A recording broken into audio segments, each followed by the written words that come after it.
Can we turn the heat on? Yeah. Behind you? Right Can there. we? Yes, we can. I'm cold. I'm chilly. Oh, it's at 69. Oh, no. Which is my favorite temp. What you trying to do? 69? No. I'm just kidding. Unfiltered. Gather, my people, gather. Put your ear. Come and sit close. Guys, we have a meeting. Now listen, your girl just came back from the gym because you know we are going to Thailand and my big ass is just not really prepared. This was a last minute thing. So I'm trying to do my best. But if I'm honest, I don't have it together. I really don't have it together for this trip, but we are going. Now, who is watching Married at First Sight? Guys, listen. When you don't hear me talk about certain things, doesn't mean that I don't watch the things. You guys know I watch the things. You're not really into the reality TV things, but, when I see something and I feel like this is worth discussing, you already know that. Whether you watch it or not, we are in this together. We need to dissect. We need to analyze. We need to document. And this is definitely something we need to talk about. Because a long time ago, I promised myself not to watch this show. I told myself, please do not stress yourself. Because this show was stressing me out, guys. But I made the mistake to watch one episode. Guys, when I tell you, the foolishness and the discombobulation called my name. And as the weak woman that I am, no, I'm not weak. Let me not speak that over myself. But it got me. Now, Pastor Cal, why did you leave the show? Because let me be honest, I like Paul Branson because he was over there at the Married at First Sight UK. But this Dr. P.S., I don't really know her, but put it in the comments. I might have missed her. But there's definitely something missing, Pastor Cal. Listen, you are the only one sane, the one calm person throughout this whole entire storm and discombobulation of this TV show. You were the one constant factor. Now you're leaving. Why? I'm on to some bigger and better things, but I wish the new experts the best. And I think the show is going to be taking on a different turn, and I think that this is just a part of the evolution of the show. But we're passing the torch, and the new experts will be coming on. And they won't be me, but my plan is to go from front to back of camera. Now, Pastor Cal, you and I both know that is not the real reason why you left. Now, you know this. You left, Pastor Cal, because of the shenanigans of this show, the production and the producers. Listen, allegedly, but I am positive that that's the case. You just got tired of these producers waking up every morning, talking amongst themselves, saying, listen, how can we best traumatize 8 strangers before lunchtime? Now, you didn't want to be a part of it. Now, this is how it goes on in my mind. Now, for the family members among us that have absolutely no clue what this whole circus is about, let me bring you up to speed real quick. Now, Married at First Sight is a show where complete strangers meet each other for the first time at the altar. Yes, you heard me right. They immediately get married, whether they like what they see or not. And I have to say, the idea, and especially years and years ago when this first started, the idea behind the show is a beautiful idea. It's a different way of finding your spouse. Because the experts supposedly match people based upon compatibility, based upon values, based upon personality traits. And, they're really aiming for long-term success instead of just that physical attraction. That is what it's supposed to be. But let me tell you, in theory, this all sounds beautiful. But then in actual reality, this show is just nothing but spiritual warfare, guys. Because still, till this day, the way these people are matched up is absolutely diabolical. And I'm not talking about this season alone. What is this, season 20? I'm talking about the other seasons too. The things that I've seen. My God. For instance, one asks for a non-smoker. They get a chain smoker. This is what the show does. I'm telling you this. One asks for someone that is heavy in sports, or at least does a little bit of sports. They get a couch potato. And their best workout is changing the channels on the remote. Guys, when I tell you, I've seen this with my own eyes. One asks for peace. They get a human migraine. And I could go on and on. The list goes on and on, guys, when you watch this show. So at one point, when I was watching this, I was like, I'm going to boycott this. Because I was convinced that the producer just sat amongst each other and they were like, listen, what did she ask for? Now they went over the list. 1, 2, 3, this and that. Okay, then how can we find the opposite of whatever she asked for or he asked for? Who do we have? Okay, this one, the ones, this and that. Hey, we found her opposite match. This is what I thought. So I was like, listen, I can't do this no more. But here we are. Yet again, this show got me. So who's the fool really here? So today, guys, we are going lovingly, respectfully, and slightly disrespectfully talk about all of this. So I don't have to say anything. Guys, you already know what to do. Get comfortable. Grab anything you need. A drink, a snack, and put your earphones in, depending on where you're at, of course. And let's unpack this hot, steaming mess. Y'all ready? Let's get into it. Hello, stranger. It's been a minute since we last kicked it. And by the way, just got in town, and I won't let cumulus clouds all in the sky ruin my vibe. And usually I don't do this often. Now, when I started watching these episodes in the beginning, I saw the women shining their teeth. Bridal party. We're about to be. We're getting married. Now, that happiness that you see, guys, had a shorter lifespan than Wi-Fi at the airport. When I tell you it was short-lived. Because I think second or third episode, guys, listen, their lives were scattered already in shambles when I tell you some couples. Now, I'm not going over all the couples today, but I'm just going to give you examples. Now, for instance, Miss Time Crunch. This girl wants to get pregnant within a year. She has fibroids. Put in the comments if I'm not correct, but she froze her eggs. She knows that time is not exactly on her side. I told you about my fibroids though, and I'm going to have surgery. The thing with that is usually you can't start trying to have kids for like a year out. So this girl, she is on, some type of tight schedule. Leave it up to the experts. They sit amongst each other, know all this information, and decided to pair this girl with a track star, a cold feet connoisseur, a professional runaway, a man allergic to commitment. The thought of sharing my life with someone when I haven't had a truly long-term relationship before, it's a huge change, and she's on a tight, window time-wise of wanting to have kids. So that's a really scary proposition. There's flashes of like run in general when I think about marriage and having kids. I do get kind of scared. You see this guy. And then I watched and I saw Mrs. Muscles. Now, I have to get into these names, guys. I know I'm late to the party. But you know me with names. This is not my strongest point. But Miss Muscles was sitting there, completely bored out of her mind. I'm bored. Guys, when I tell you that this woman is bored, so much so that she's contemplating on throwing her newly husband, into the pool. It's getting just a little bit boring. One of us need to push each other in the pool or something. You know what I'm saying? He might be mad if I push him in the pool. But that would be funny.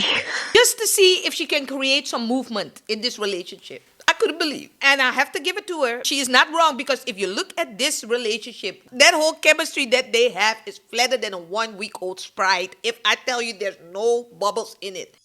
Yeah. I'm trying to think. But then when you think you saw it all, there was this girl on there. I think her name is Tori. This girl asked for a God-fearing man. I'm Christian. Okay. Yep. Religious and as well. I do pray a lot, and I do have a relationship with God, and we're pretty tight. So naturally, guys, the expert came together and said, let's pair her up with I'm an atheist. an atheist. Hey, guys, listen, we can't make this up. You see what I'm saying when I talk about opposite? This is what the show gives. Now, did you see that gasp that she made? Let me show you the gasp again. I'm an atheist. Of course, this is a shock. I feel her. Now you're sitting there. This man, atheist, believe in nothing, just a big bang. Hey, guys. But that wasn't even the craziest part. Because this woman, Tori, told us that she had been cheated on. Told us this is something that she never, ever wants to go through again. I've been cheated on before. Yeah. And so I think that's something I definitely don't want to go through again. Packed everything she owned. Put it in a U-Haul. Drove off. Left the man in the dust. Like she was supposed to do. Very strong. Well, and I got a U-Haul in less than 16 hours. I loaded up the whole U-Haul of all my things. I left the key to his house on the table and the girlfriend credit card on the table, and I just took off. Makes perfect sense, right? So what did the experts do? Not only did they pair this girl up with that atheist, they said, listen, we do a double trouble. So we're not only going to pick an atheist out of the list, but he also has to be a cheater. But not a regular old cheater. No, let's pick a cheater that has dementia. I cheated once. And you know what's weird? I didn't even remember that I cheated until it came up 2 years later. Doesn't remember a thing. Now, I told you guys, diabolical. This is what you see there. So today, guys, I just want to focus on two particular couples for now. Because these two particular couples, guys, I have a lot of thoughts. Now, there's a big elephant in the room. Let me tell you that. And you decide what color this elephant is. Chicka chicka bow. Chicka bow wow. You tell me.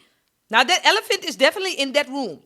Kikiing, you know, spilling tea. Oh, God. Now, it could be me, but let's talk about it, guys. So you might have guessed, today we are talking about the couple Mecca and Belle Jolie, and we're talking about Sean and Nikki. So let's look at Mecca and Belle Jolie first. Now, this is our self-proclaimed power couple. Young, very gorgeous, beautiful people. One is an artist, Belle Jolie. That girl, you know, she sings, she does everything. Dances, dance lessons. She's a jack of all trades. I have all of these different jobs. I teach dance classes for all ages. I'm a makeup artist, freelance. I am an artist, so I write music, I make music, I perform. And then we have our guy Mecca. Now Mecca is our porta potty king, a sanitation worker. I clean porta potties. I clean porta potties. Somebody got to do it. I actually used to be embarrassed to tell people I was a sanitation worker because it's not glamorous. Now don't let it fool you guys, because according to Paul Branson, this guy makes good money. I saw your salary. So not bad right now. Not bad. Right off the bat, we learned that Mecca has major abandonment issues because his mother just walked up and left her son. It turned his world upside down, guys. And if that wasn't even bad enough, his stepmother left him too. I grew up in a broken household. My bio mom leaving, my stepmom and my dad eventually separating.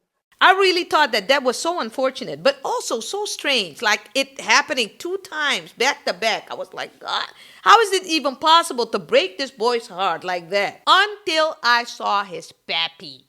Guys, when I saw this dad of Mecca, I quickly realized, guys, why these women just got up and left one day and just didn't look back. Didn't look at the kids, just left. Man, you're going to try to clap the cheeks already. Yeah.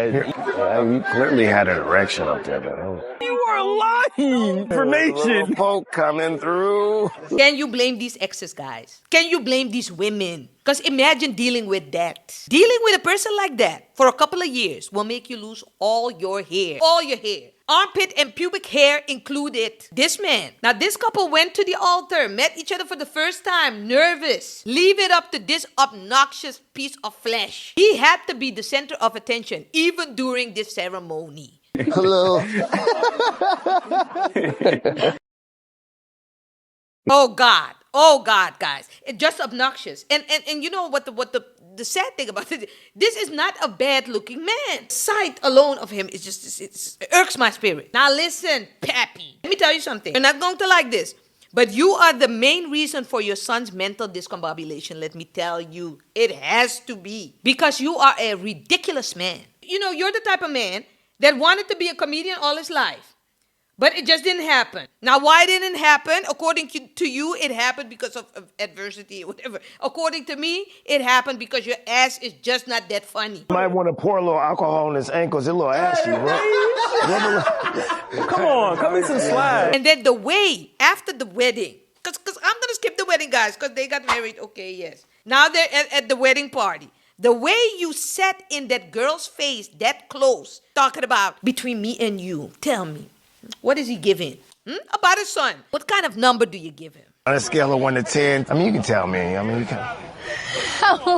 1 to 10, if I'm giving a number, I'm going to say 9. Dang! Yeah, like an 8 or 9. The way you just infiltrated that girl's aura. My God. It just made my skin peel. When I tell you, it made my skin lift when I saw this. And then she said, yeah, well, 8 and 9. That irked me too, Belle Jolie. Now, first of all, I didn't want you to answer this man. Now, I don't care. Now, this is your elder. But I don't care if he's your father-in-law or whatever. You should have paid him dust. You already know what you're dealing with. A fool. Now, maybe she was talking about, just the appearance, 8 or 9 or whatever. But you could have said 7. Because you know he would relay the message to his son. Let him work his way up. 8 or 9. Absolutely not. When I tell you guys that these women, these ex-wives of his, ran for the hills, guys. Over the hills. Because this man is not just obnoxious and just irritating your spirit. This man is a damn garden utensil. A garden utensil at its finest. And I don't have to tell you which one. Anyway, they got through that ceremony by the grace of God. And like, the young people do, they were ready to party, ready to let loose. You started to drink. That is where the truth really comes out. Loose lips. And that is where I really saw Mecca's insecurity come out. Y'all saw how the I do went, right? Yeah. Y'all saw the kiss, right? Yeah. Y'all think that was bogus, or you think that was cool? Like, what's your take? Now, his friends did their best to reassure him, did their best to comfort him, which I thought was very cute. Trying to convince him that him and Belshali were a match made in heaven, that he had nothing to worry about. I could tell that she definitely liked you, the way that she was looking at you. But let me tell you something, guys. That cuteness was short-lived, like everything on this show. Because then Mecca's washed up, kid sweat ass of a dad came forth. And he started his speech. Oh, and let me tell you guys, this point, that speech, is where things really got into perspective for me. And of all the things that I thought you would be, I never thought you would be a husband first. Please don't let me find out, sir, that you are just a regular smagular, envious, jealous, shoulda, coulda, woulda, alley cat. Don't let me find this out. Because there ain't no way on your son's biggest day that you are listing every negative characteristic this boy has. I didn't care if you were a cross-country runner, a boxer, a WNBA player. He is unhinged. Embarrassing that boy like I've never seen before on his wedding day. And this is what I'm telling you. Now, when we ask you, you are probably going to say, no, this was jokes, and that's why I'm saying that's why you never got to be a comedian. And I know you want this. You never said it, but I know this. Still auditioning, silently. Embarrassing that boy. Why are we doing my husband like this? Now, nothing was funny to me. This boy didn't have no backup, guys. Now, his grandmother was there or whatever, but clearly overpowered by this fool of a man. So she didn't say anything. People in the background, guys, if you saw the people awkwardly laughing, didn't find it funny. But, it was so much embarrassment. When you get that secondhand embarrassment, you don't know what to do. You're just laughing. But then there was Belshali's mom. I wanted to just say to the groom, seeing you be a goofball but intelligent and strong and solid is amazing. Yes. Thank you. And I pray that your days are greater than ever. And Mr. Peanut, this is how it is done. This is how you speak life into your child instead of taking life out of your child. This is how you do it, you exhausting piece of flesh without a purpose. Listen, let me calm down. Let me calm down. This man don't know me. I don't know this man. My God. Belshali's sister caught onto this foolishness very quickly. And she did her last effort to talk to her sister. Like, listen, don't let the fairy tale fool you. Have some discernment. You got married to a stranger, you weirdo. Anyways, I want you to move with so much discernment, though. Now, Belshali, you better listen to your sister, girl. Now, she is looking from the outside in. And people that always look from the outside in, they have a clearer vision. So you better listen to her. However, guys, you can imagine that after this whole performance of Mecca and his tired-ass daddy, that it totally ruined the mood, the flow of that wedding night. Because whatever romance that girl had in her body for that night, even though she didn't kiss him, on the wedding, probably, because she said it before, will not have sex and whatever, but, a little cuddle, a little 1-2. I'm standing on business. I think that's important to build a friendship first. Every ounce of romance left her body after dealing with that. All because of the performative ways of this man and his sweet-ankled son. She stood 10 toes down, no hanky-panky tonight. Now, guys, let me put my things and sit up straight because we're going to switch over to another couple for a minute. Mr. Academics, Mr. College Vice President, Mr. Inclusion, Equity, and Diversity Manager, Sean and our girl, Nikki. Sean is 48, I think 47 or 48, and Nikki is 46. Now, she is a boss babe, known for her corporate background, and she makes about $250,000 or $300,000 annual a year. She's handling a business. I think she's an HR manager or an HR leader. I'm an HR leader for a large tech company. What is your income? 250 to 350. They were matched as a high-achieving power couple. But if you ask me, their whole marriage from the very beginning was already unraveling. Because this Nikki woman that you see there, 46 years old Nikki, this woman was played the most out of all of them. If you ask me, now why do I say this? Nikki was very clear as to what she wanted. You know how some people say, I just want love and I just want to meet my person and build and this family and kids and this. This is not how Nikki approached us. She was like, listen, I worked hard for this. Now, I went through a couple of things. And when I went through these things, you know, I've noticed that when you are a successful woman, you make your money or whatever. I've seen that this discombobulates men. Now, this is not how she said it, but this is translation, Deb's way. I've worked hard to attain a certain level of financial success. And I've been in situations where the earning delta started to emasculate him. So she came forth, was very clear. This is what I want this guy to make, this and that. Minimum range for your partner. 250. Here Paul comes. Do you know what the average salary is in the United States? It's at 64. So at 200, why is that not acceptable? Already talking her out of it, telling her, girl, listen. You know what the average salary is in this U.S. Now, when they said that, she came back right away. She said, I am very aware of this. Yes, I've heard all the stats. Basically telling her, now this is not verbatim, but basically telling them, listen, lower your standards a little bit. Because this is what the average salary is. So I could not believe when he did this. So this is a deal breaker. I sometimes wonder, would you have done this with one of the other contestants too? With a Tori or a Marissa, would you have done the same? Why does she have to lower her standards? And this is what always happens because here she goes, lowering her standards. I maybe would be open to 200. Now, Paul, you as a black man, hush your mouth. Because I cannot believe, Paul, as you being black, that you want this woman to settle. Just because you want to so badly pair her with this discombobulation, pink elephant of a man. I'm very sorry, Sean. Now, I'm not calling you an elephant, but this is just metaphorically. You want so bad to pair her up with this that you are willing to distract her from what she wants as a black woman. I don't respect this, Paul. Now, if that wasn't bad enough, so you got that one. Now, at least give this woman something that she wants. Now she asked for someone with a little bit of height. You can't already give her because, listen, you guys are looking for the total opposite of what people want.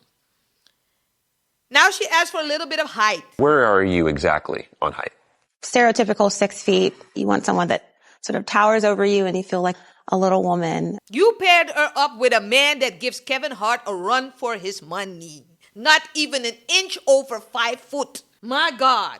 I'm short, but I have an affinity for women in my height and taller. So I've dated also women who are 6 foot tall and 5'10" and gorgeous. This is very much giving me, black woman, just take whatever you can get. Now, Paul, I'm looking at you different now. Because I feel, Paul, that all your years that you have been working there, you can give a little pushback to the producers. Like, listen, let's see if we have another one for this one and what. And if you don't have, you don't match. And our sister, guys, from the very beginning, she was not happy. Now, guys, she walked down that aisle of destruction. And she didn't even realize that this man, Pastor Cal's little brother, his twin brother, was her groom. What am I supposed to do? Stand here and wait for my groom? Hey, guys, when I tell you the embarrassment. Nikki, yes? Meet for the very first time your husband-to-be, Sean. Hi, Nikki. I'm telling you guys, she did not think this was her groom. She thought it was the daddy standing there waiting for his son, and the son was late. Guys, I had to walk away. I think I went to the bedroom for a quick second because I was like, no, this is too much for me. I'm sure this man, once she said that, he let out a big inside yell because no one wants to go through this. But then again, I don't really think that this Sean guy, that he really realized it. Now, he's very sharp, but He had this hypersexual energy. He was geared up, adrenaline, walking to that aisle. I don't even think he really caught on to this. And then that laugh. Oh, God, it really irritates my hair follicles, that laugh. Oh, God. I know that every organ inside her body is doing cartwheels. Now, from the very beginning, guys, Sean led with his academic cognitive abilities, his skills, his knowledge. Since I was 3 years old, my dad called me Dr. Sean. And I became a doctor. And I come from a background of people who are inspiring preachers, business owners, leaders. Good God. You have to have a very acquired taste dealing with this man. Now, he told us he grew up in church and he is the son of very, very religious parents. I grew up Christian like you never would believe. My dad was a pastor. Okay. So I was very sexually deprived and told not to talk about it for most of my childhood and early adult life. And he told us flat out, listen, I started, discovering my sexuality in my 20s, beginning of 20s. So it was around 28, 29 that I began discovering what sensuality and sexuality was for me. Meaning you didn't lose your virginity till 28, 29. So I lost it at 21, but then I didn't have sex again until I was 29. Wow. Listen, let's unpack. So you had your first sexual encounter when you was 21. You lost your virginity. And when you lost your virginity, it sent you straight into depression for 8 years. Because you told us that the second time that you had that sex was when you were 28 or 29. 29. So that meant for 8 years you didn't do it. After that first encounter with that punani, you couldn't do this anymore. And we know why. We know why. It's no surprise to me. Now, whoever of our family members, listen, whoever of our family members on here is surprised, put in the comments. Because we might need to reevaluate your position within this family. Because if you are surprised as an unfiltered, hey guys, put it in the comments. Because I am this close, guys. This close to pointing to the pink elephant in the room. Because y'all ain't doing it. So I am about to point. Listen to me, Mr. Education Doctor. Pastor Cal, twin little brother, 5-foot man. The way you form these sentences, Sean, when you talk about this sexuality or whatever, and I'm just going to rip the Band-Aid off. I'm just going to rip it off for all of us. I think, this is my opinion. At the very least, Sean, you like rainbows. Ain't nothing wrong with that. I just want you to make sure that you do not discombobulate someone else's life while looking at all the colors. Date with caution. That's all I'm asking you. Now, everything with Sean is either a metaphor or a dissertation. I was the #1 drum major for the county band. I was a valedictorian for our school. I played basketball in high school, football. Now, he should have written that dissertation for Cheyenne. Easy. This man. Put 10 cents in this man. He will talk for 48 hours straight without a break. Now, I think Sean leads with all the fun facts of the world because he wants to overcompensate for his insecurities of not living his best life. This is what I think. It's a weight on his shoulders. Now, I know this is very Debs. Don't do this because you don't know for sure. That's why I said it's an opinion. You could disagree with me, put in the comments, we're family. But aside from that, that whole leading with his academics and his knowledge is irking the hell out of me. Now listen, I dated a man like this before. Now, not a sweet ankled man. My radar can't handle that. It's too programmed. I can't do this. But a man that really led with knowledge and academics and, oh God. Now, I need a smart human being to be around me because, my brain is going. So I need someone that, can do the things. But this one, oh God, guys, when I tell you, it drove me crazy, guys. It made my eyeballs grow. So, for example, I would sit on the couch. I would look at my fridge, that I just bought. And I would sit there happy and tell him, I'm really happy I bought this one. Let me tell you, this man would find a way to tell me why this fridge was made in Sweden, why it curved on that side of that fridge, why they don't make them anymore, and why, that freezer part was made. By the third sentence of this man, I already wanted to knock him out. Now, I'm a very nice human being, so of course I didn't do this because that just wouldn't be kind. But I was thinking it, guys. I was thinking it. I have to be honest. But I listened. I made him scramble my brain for a few years. But guys, I couldn't take it. This was a very unfortunate time. Very. Anyway, I digress. So Sean, guys, he didn't waste no time. From moment one, guys, his hypersexual rabbit behind, with a mission, laid it on thick. A honeymoon baby, I would be ready to go ahead and start raising children immediately. Okay. Yeah. You're quick. Yeah. Oh my wow. goodness. I want her to have the best orgasm she's ever had. Just a big old Energizer bunny on a time crunch. The level of urgency that you have, Sean, is very concerning. But we know why this is. You have something to prove. It's not going to happen, though. Now, he has a very beautiful mom. This woman, it's a beautiful woman. She laid down that broom. That's a symbol of what we were not allowed to do years ago. We do this today and show how our commitment to each other. They jumped over it. Jump! Married. Now, once she got to that party, guys, her friends came there. Hey, if you saw the friends, they huddled up and they were like, listen to us. Look at us in the eye. What do you think of him? But how do you really feel now we have you by yourself? How do I feel? I mean, that's a general question. I mean, this wine is really great. It's probably like Pinot Noir or Cabernet. Changing this. Yeah. Did you hear her, guys? The wine is really good. The wine. Hey, guys. Translation, I'm very nauseous and highly disappointed. But what she didn't know, guys, is that she was about to be even more terrorized. Because as the party was going and the people started dancing, the flow, the mood was coming in. You saw the people. Hey, all of a sudden, guys, I looked and this man was starting to stretch his muscles.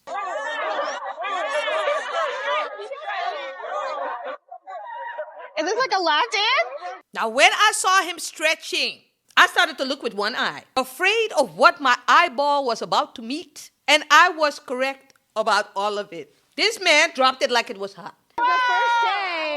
It's the first day. It's the first day.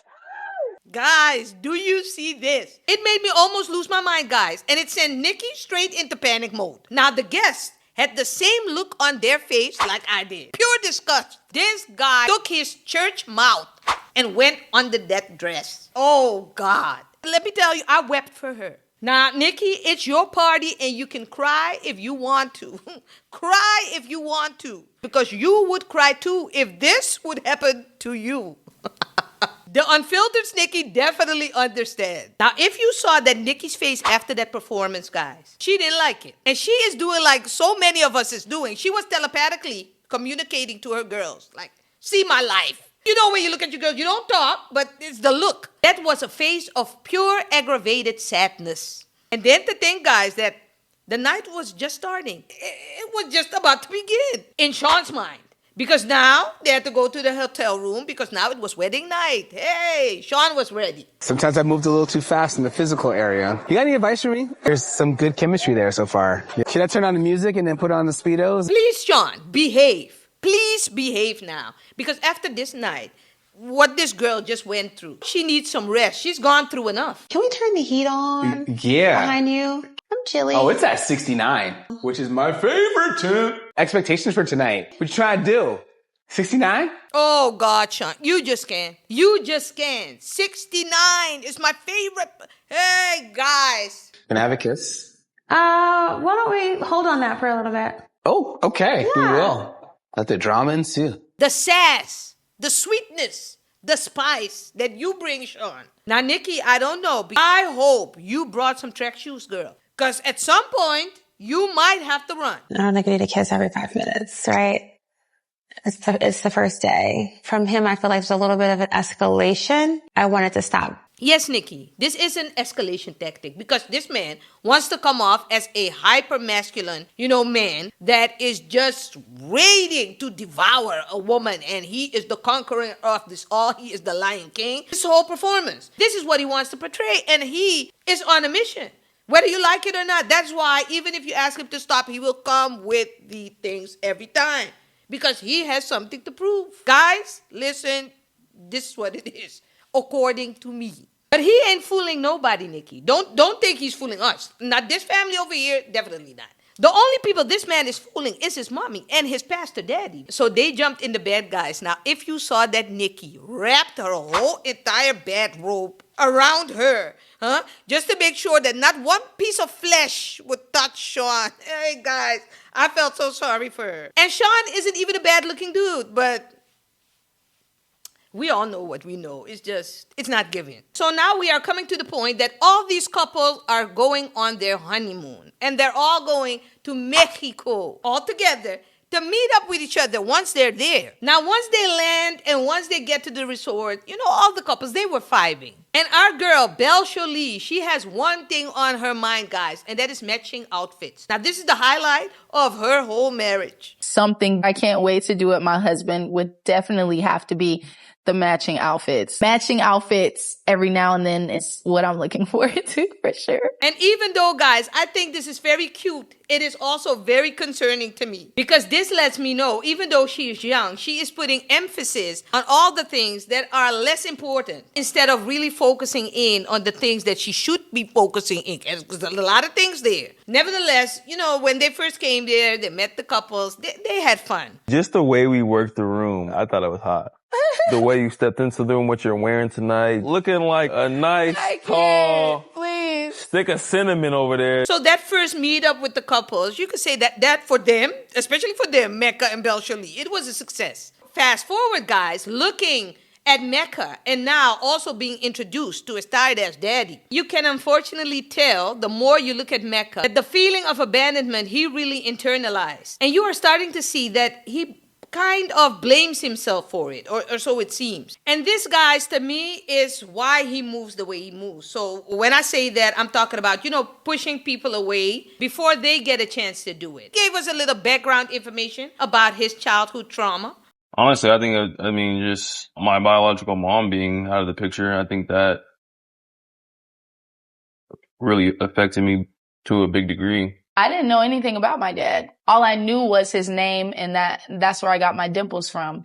Now, Belle Jolie, niece, here is where you had to keep on asking questions. Because the more you do that, the more you learn him instead of flipping it back on you. You know yourself already. Now, I know you want him to get to know you too, but this is where you get the information from. You were trauma bonding. So you were like, you heard something, you were like, yes, because me too, because... But you were missing out on important gems that this man was dropping down for you every other second. I saw my biological mom for the first time in 16 years when I was 21. Really? Yeah. Wow. I'm telling you, niece, you are skipping over the gems. When I met my dad, I was turning 20. My dad immediately said I need a DNA test. If you keep on doing this, don't come to us with 2 strands of hair sitting there married and you don't know what to do. Because we're telling you now, you have to ask more questions. Because I got mommy issues. Dropping another thing for you again. Again, Belle Jolie, you do not ask the questions. He's dropping it again. Mommy issues, this, he's telling you. Yeah, that's why it's so crazy. The whole thing is just crazy. You have your own issues by not knowing your dad and, having to do that whole DNA test, not having that relationship with your dad. So you are so caught up in making it work by all means necessary that you are willing to skip over the few things that he drops that you have to pick up, sis. This is exactly why you are missing the red highlights, baby girl. This is the reason. But he is about to wake your ass up. Because, guys, let me tell you, things took a hard left turn and a deep dive to the point of no return when Mecca asked Belle Jolie, listen, do you think that one of us is more attracted to the other then? Do you feel or think that one is more attracted to the other? Oh, God. Oh, God. I can already see where this is going. It's a good question. That is not a good question, Belle Jolie. That is a terrible question. An horrendous question that can never, ever end well. No matter who is answering the question, it will never end well. I feel like you're more attracted to me than I am to you. Oh. Knocked her out cold, completely out of left field. She didn't see it coming. But he wasn't done yet because he wanted to make sure that she was not getting up. So what is your percentage of attraction to me then? Yours is probably at like 150%. 150 is crazy. Mm-hmm.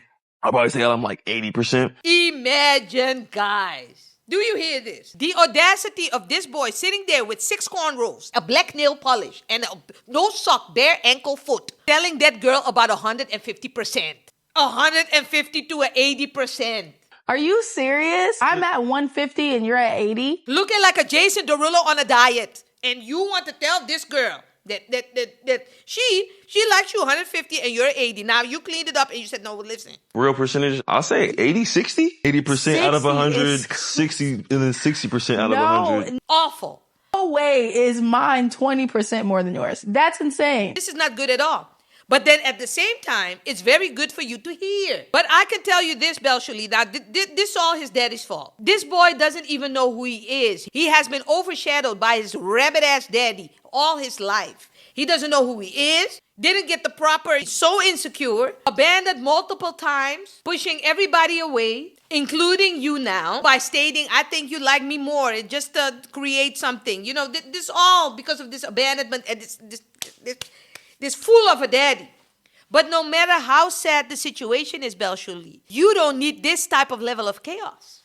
I'm very sorry. This is not for you. Now, I saw this niece. You tried to clean this up. Don't get me wrong. There's nothing necessarily, no, I'm not even going to say nothing necessarily wrong with. There is something wrong with that.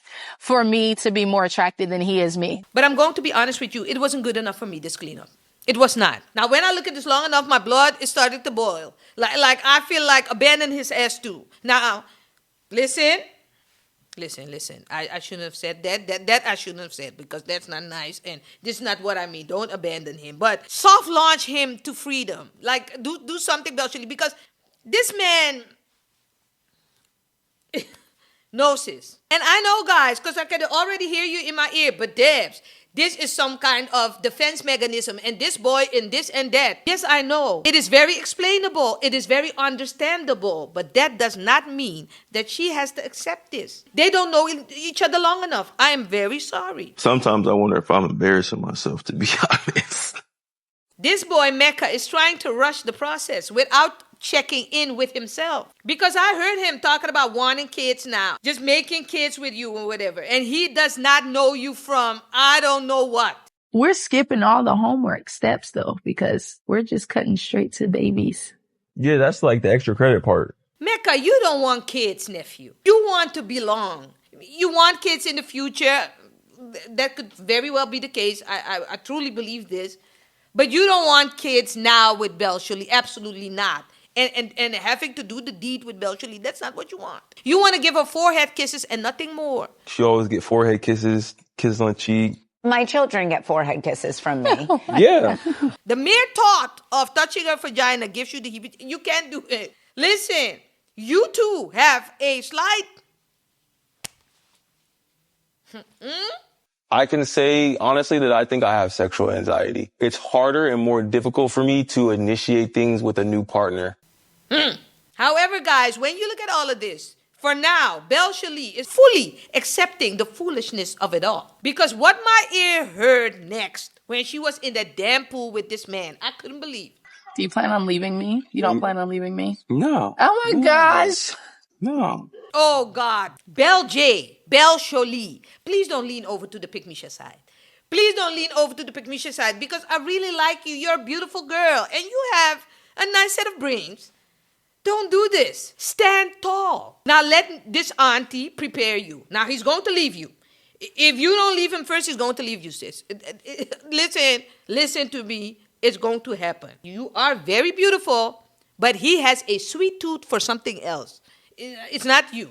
If you leave me, I'm going to literally cry. Cry? Yeah. Good God, Belle.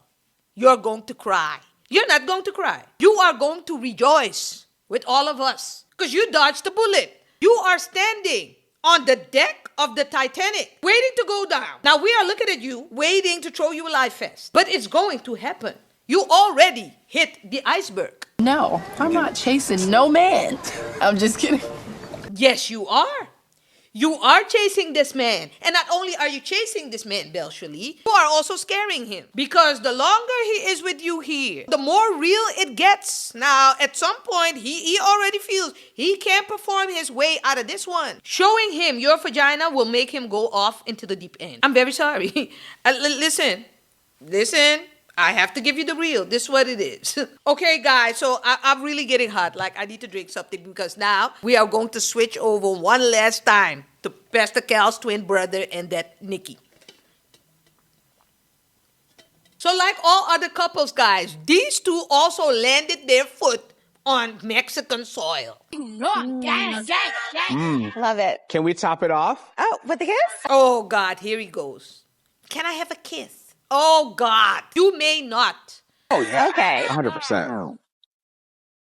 Sean, will you ever stop this horny wet dog behavior? Yeah, I just want to be as naked as possible. Okay. I just want to be naked all the time. Acting like a hairless cat. Oh, God, you want to prove so much to the people, like every minute that, oh, God, that you connect. It's kind of sad, though, so I should be a little bit softer to you because now it started to become a little bit sad. Okay, guys, so they are settling down, going to their room and doing their things and going to the pool. Bathing suits on, feeling good, looking good. They're going to the pool. Now, when they're there, he immediately starts to compliment her. Sheesh. Hottie with a body. What's happening right thank now? you. Like, what are you doing to maintain this Wow. girlish figure of yours? Oh, guys. Where do you get this girliest figure? Oh, the way he talks. I can't do this. I really, Sean. That would have dried me up like a raisin in the sun, guys. So, of course, Sean couldn't wait to take his shirt off in front of that Nikki and show her his attributes. Hey, guys. Do you want me to chicka bow? Chicka bow wow? Go ahead, do it. Ain't nothing to it but to do it. There we go. Wow, okay, all of that. Now, immediately, because it started off well, so immediately Nikki said, listen, I like his confidence. Now, his body, not so much. I love that he's confident in his body, but I didn't necessarily picture myself with someone with a dad bod and without the dad part. But leave it up to Sean. Sean does not have a care in the world, guys. Because the way I saw this man swung his church foot up in the air and jumped in that pool, it put everything, every last thing in perspective for your girl. Perfect diet. I'll be the judge. If I had any doubts up till then, they were gone. Seeing a jump like that, the way he jumped in that pool, would have made me book a ticket right away back to dry land. Now, after that whole jumping in the pool debacle, he started to tell her how amazing she was. Very nice. He was very kind.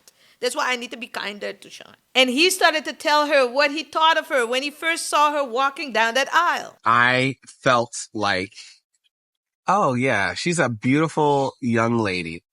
You just had this glowing smile. Your eyes were very wide. Now, Nikki did the same thing. So they were all up in the conversation. Now, her explanation took a hard left when she said the following. And then when I turned the corner and I saw just a gorgeous audience, my family on the left, yours on the right. Did I hear that correct? Yikes. You could have kept that comment to yourself. Like this, it was absolutely no need for you to say that. You said gorgeous, really strong. I thought you were going to say gorgeous man. And then I got excited. I'm not there yet. Oh my God. Really? I got really excited. It was not necessary. And I fully believe that you know what you were doing, sis. I clocked you. We all clocked you, Nikki. And Sean clocked you too. But let me not jump ahead. Let me not go too fast. Like this timing of us meeting was like divine. It's like our souls are destined to meet, That's so sweet. And because I had that mindset, old Sean's got to die. Old Sean gotta die. Now, I understand why you're saying this. Old Sean had to die. Because the old Sean wanted a zucchini with a side of peach. That is what you wanted. Very sorry, Sean. So now it was Nikki's turn. I too have grown. Can you give me an example, like a way that you know that you've grown? Oh, God, guys. Mr. Professor, Mrs. Education Doctor has entered the building. Questions? Or explain my why rather than expecting the person to read my mind, right? Which I've done for many, many years. People often say they grow, but then there's no actual practical example of how they actually did that thing. Sean. Now, brother, I know that you mean well. You do mean well, Sean. I got a little soft spot for you. So my question was, what was the growth? Am I being interviewed right now? No, but I feel like you're being so vague about like the specific about I'm not wanting to go in detail about like my past relationship. Oh, okay. Sean, this will never work, love. It will never. I'm giving you general examples. You are. And right? I'm not getting a clear understanding of what the difference in the growth was. Yeah, Sean, the mood is already killed. Now, maybe you can see if you can hype up the mood again tonight. But for now, Sean, it's killed. You don't like that line of questioning? It's just change it. killing the mood. Like, I feel like we're vibing in a way that was natural, and the way you're engaging with me, it feels unnatural. See if you can, do something nice and, spruce it up tonight. So, we were doing our video diary and shit went left. Maybe not. You ran so hot last night. It's almost like you're on a stage, you're debating. It's almost like you're in a courtroom. You were just handling me and my feelings in a very rough and robotic way. But Sean, she is right. You are being robotic at times. And like you are on a stage, just giving a big old TED talk and a speech.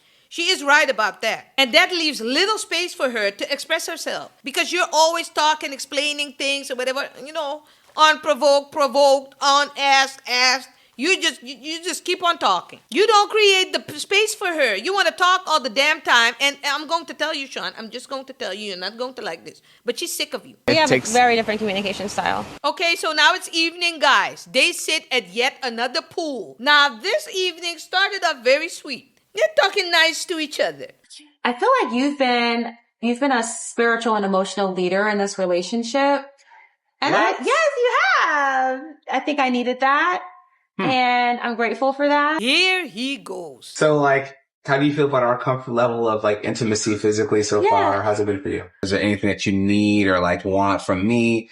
And also, how do you fulfill your partner's needs in the meantime? Sean, how do you always know how to make a bridge and switch it up to your own sexual needs? Why does it always go back to you? Sean, what do you need? To be touched. I like to be, have my head rubbed. I like to have my back rubbed, a little scratchy scratch here and there. I like for my partner to initiate kisses with me. You might look at me and just give me a wink and just say wait to hug you tonight. I can't wait to kiss you tonight. I can't wait to hold you. Sean, I'm telling you, it's not given. Now, brother, you can have sex with 411 women.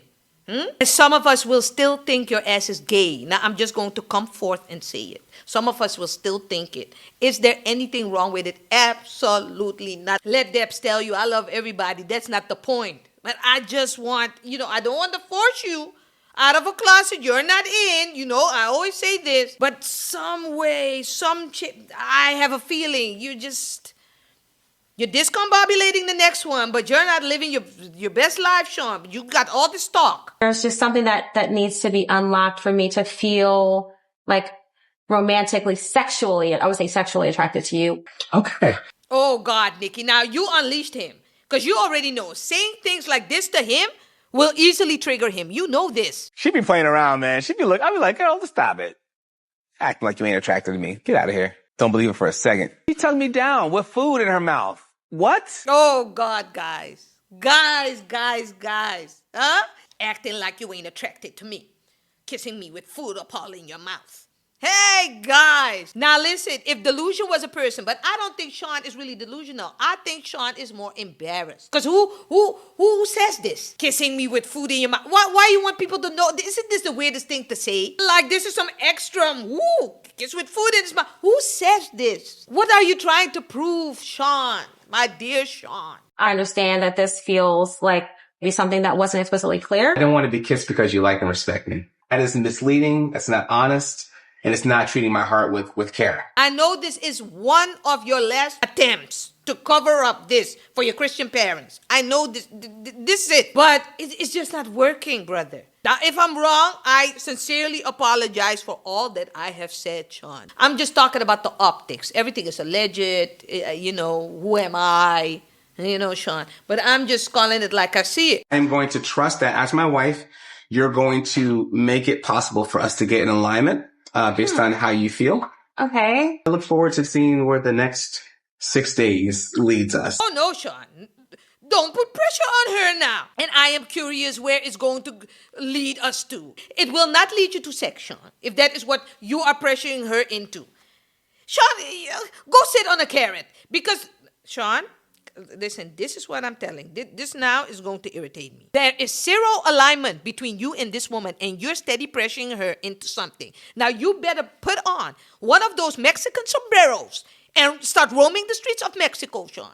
Because in your bedroom is not where it's at. That is not where it's going to happen, Sean. And I need you to realize this now. And guys, it didn't stop there.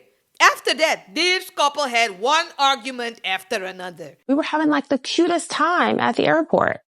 All right, airport. Time to get our last drink in. Let's go. But every day there's some other conflict that hits me like a ton of bricks. I'm telling you. Then they had another one. Yes, we have kissed a few times. They were nice kisses. Like, do I want to climb into bed with him and have sex with him? No. After the cameras went away, that whole thing exploded. She made Sean's ass sleep on the couch. This how it feels to be in the doghouse. Oh. Oh, yes, guys. The power struggle between these two is real. And like always, like we expect from this couple, they made up the next morning. I really needed that space. And so I appreciate you giving me the bed and sleeping on the couch. You know, Michelle Obama was Barack's boss. And then they had to figure out how to like orbit around each other's, solar system. We're both kind of bright suns in our own universes. And I think having two suns in the solar system is tough. Oh, God, Sean, stop this now. Stop this now. Oh, God, guys. Isn't this exhausting? She is thanking you for sleeping on the couch and you come with a whole analogy of Michelle Obama being Barack's boss and you submitting to... Sean. This what you're doing, brother. It's breaking me out. You need to stop this. Otherwise, I can't review this show, Sean, with you like this. Because my earth meter is full. It is above the limit already. Read the room, Sean. Don't be mad at me. Because here, I'm going to stop the video. Now, listen before you get into my ass. I am going to continue recording. But I don't want to make it too long so that I can edit because this is going to take hours. Then I can put it out. And once you guys in the comments tell me that, Deb, we need more, go on, then I can put out that second part. Secondly, I want to see what this whole copyright situation looks like with this. Because I never did this Married at First Sight. And you know how I have been struggling with 90 days. So I want to see how this is going to discombobulate me or not, or bless me. And then thirdly, the most important one, I need y'all's opinion, guys. Do we need to unpack more or move on? But don't think for 1 second that I didn't watch the other episode and that I didn't hear that Sean told us that he likes to take whole baths without soap. Translation, I do not wash my ass. Guys, if only that part, we still have to talk about this. This discombobulation just started. So do your sister a favor, click that subscribe button if you're not joined into our family yet. And if you are family, hit the like button for your sis. And I'll see you in the next one, guys. See you soon. Peace.